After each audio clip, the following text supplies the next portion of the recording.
Androany dia nanao tatitra ny asa nataony tao anatin'ny 5 taona ny asan'ny ny sampandrara malagasy adina amin'ny famotsimbolana ny samifina. Araka ny tatitra moa dia antota taratasy mikasika fiahihina famotsimbola mihoatra ny 300 no voarainy ity sampandrara ity tao anatin'izay fotoana izay.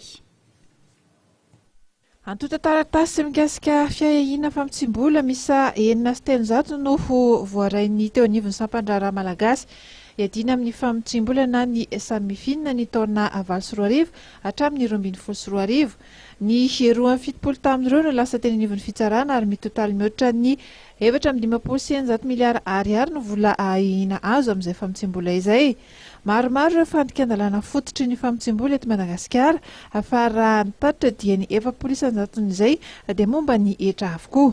Ny tena infraction d'origine misongadina aloha zany dia tena mbola mihodina eo amin'ny resaka fandikan-dalàna momba ny etra foana.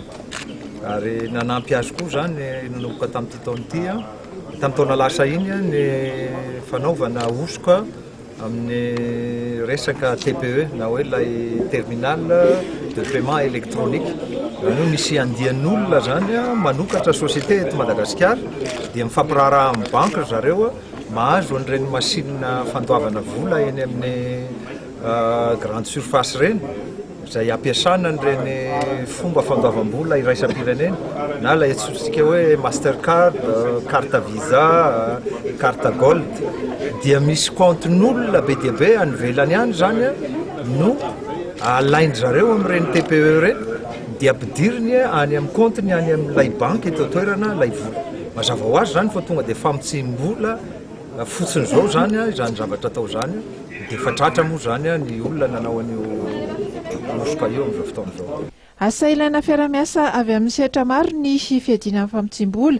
Maro araka ny nambaran'ny tale jeneraly samifina ny sakana sy ny olana mipetraka amin'ny fiadiana amin'izay famotsimbola izay.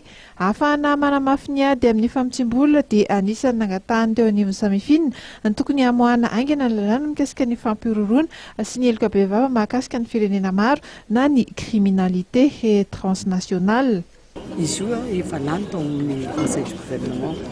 Fa lany ihany koa tany amin'ny conseil des ministres fa ny sisa zany dia ny any amin'ny parlement.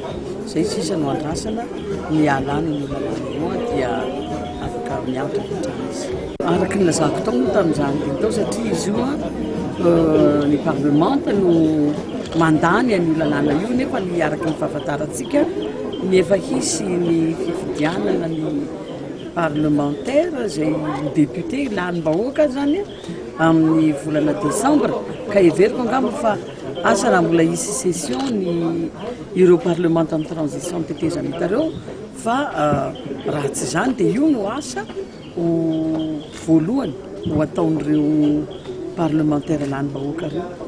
Ny taona 24 no napetraka teto Madagasikara ny sampandrara malagasy iadina amin'ny famotsimbola tafiditra amin'ny fankalazana ny 15 taonany dia nisy androany ny lanona izay notanterahana tetsy amin'ny chaîne pénale tetsy Faravohitra.